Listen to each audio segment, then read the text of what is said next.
राजू के mummy papa अपने घर में एक सुंदर नेवले को पाल रखे थे। राजू हमेशा नेवले के साथ खेला करता था और नेवला भी राजू का बहुत ही अच्छा दोस्त बन गया था। राजू घर से बाहर जाता तो नेवला भी उसके साथ चला जाता था। राजू के घर के पास एक पीपल का बड़ा सा पेड़ था जिसके नीचे एक विषैला सांप रहता था। सांप बड़ा ही बदमाश था, आते जाते लोगों को काट दिया करता था। उसके काटने से लोगों के शरीर में जहर फैल जाता था और लोग मर जाते थे। और इस तरह उस सांप ने उस रास्ते पर आतंक का माहौल पैदा कर रखा था। लोगों ने राहगीरों को बचाने के लिए पेड़ पर एक तख्ती लिखकर टांग दी थी और उस तख्ती में लिखा था, कृपया सांप से सावधान रहें। आसपास के लोग सांप के डर से हाथ में डंडे लेकर जाया करते थे। एक दिन सांप चुपके से राजू के घर में घुस जाता है। रात के 11 बजे राजू अपने कमरे में सोया था और उसके मम्मी पापा दूसरे कमरे में। नेवला राजू के साथ सोया था। नेवला रात में भी हमेशा चौकन्ना रहता था। सांप राजू के कमरे में घुस जाता है और जैसे ही राजू को काटने की कोशिश करता है, नेवला सांप की गर्दन को पकड़ लेता है। दोनों में भीषण लड़ाई होती है और अंत में नेवला सांप को मार देता है। सांप का खून घर के दरवाजे से बाहर की ओर आने लगता है। राजू दरवाजा बंद करके सोया है। उसके मम्मी पापा दरवाजे के बाहर खून देखते हैं तो सोच में पड़ जाते हैं। उन्हें लगता है कि राजू को किसी ने मार दिया। वो लोग दरवाजे को पीटते हैं, लेकिन गहरी नींद में सोया राजू जग नहीं पाता। नेवला किसी तरह दरवाजे को खोलता है और बाहर आता है। राजू के मम्मी पापा मन में ये सोचते हैं कि नेवले ने ही मेरे बच्चे को मार दिया। इस तरह का विचार आते ही वे दोनों नेवले को पीट पीट कर मार देते हैं। नेवला वहीं तड़प कर दम तोड़ देता है। नेवले की कराह और मम्मी पापा के चिल्लाने की आवाज सुनकर राजू जग जाता है और अपनी मां से बोलता है, मम्मी सुबह सुबह क्यों चिल्ला रही हो? क्या हो गया? राजू की मम्मी उसकी आवाज सुनकर अवाक रह जाती है। उसको अपने गोद में उठाकर उसका माथा चूम लेती है। राजू के पापा भी कमरे में प्रवेश करते हैं। कमरे की लाइट ऑन करते हैं तो देखते हैं कि वहां पर सांप मरा पड़ा है और उसका खून दरवाजे के बाहर तक आया है। शालिनी, देखो ना, इधर सांप मरा पड़ा है। अरे ये तो बहुत ही विषैला सांप लग रहा है। मम्मी, मेरा नेवला कहाँ है? मैं रात को जब सोया तो ये सांप मुझे काटने के लिए आया था। नेवला भैया ने सांप को पकड़ लिया और दोनों में खूब लड़ाई हुई। मैं तो डर की वजह से सो गया, लेकिन नेवला भैया ने सांप को मार दिया और मुझे गोद में लेकर सो गए।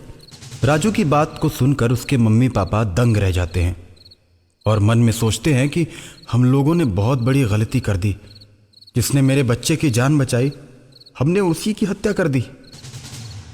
और मरे हुए नेवले को देखकर राजू रोने लगता है। किसने मारा मेरे दोस्त नेवले को? किसने मारा? राजू के मम्मी पापा उसकी बातों का कोई जवाब नहीं देते और अंदर ही अंदर अपने किए पर पछताते रहते हैं। ऐसे ही कई दिन बीत जाते हैं। राजू हमेशा नेवले के बारे में सोचता रहता है। रास्ते में अक्सर ही दोस्तों से अपने नेवले के बारे में बात किया करता था। अकाल मृत्यु के चलते नेवला और सांप दोनों प्रेत आत्माएं बन जाते हैं।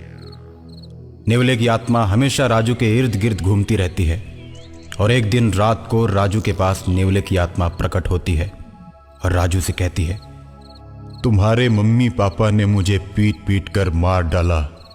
इस बात का मुझे बड़ा ही दुख है। मेरी आत्मा भटकती रहती है। सांप भी अकाल मृत्यु के चलते भूत बन गया है।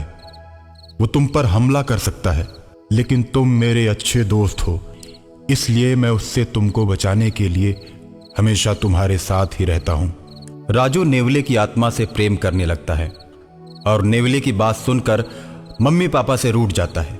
जब उसे मनाने की कोशिश वो दोनों करते हैं और तरह तरह के खिलौने राजू को लाकर देते हैं। मेरे दोस्त नेवले को तुम दोनों ने पीट पीट कर मार डाला। तुम दोनों गंदे मम्मी पापा हो। अब मैं किसी से दोस्ती नहीं करूंगा। तुम मेरे दोस्तों को भी पीट पीट कर मार डालोगे। तुम हमें अकेले देखना पसंद करते हो, मेरे दोस्तों को बिल्कुल पसंद नहीं करते, इसलिए मैं भी तुम लोगों को पसंद नहीं करूंगा। जाओ, मैं तुम लोगों से बात नहीं करता। नहीं राजू, खून देखकर हमने सोचा कि नेवले ने तुमको मार दिया। इस भूल में हमने गलती कर दी, नहीं राजू, मम्मी पापा को ऐसा नहीं बोलते। मैं भी जानता हूं कि तुम्हारे मम्मी पापा ने बचपन से मुझे अपने बच्चे की तरह रखा था। अनजाने में मैं मारा गया। मेरी आत्मा हमेशा तुम लोगों के साथ रहेगी।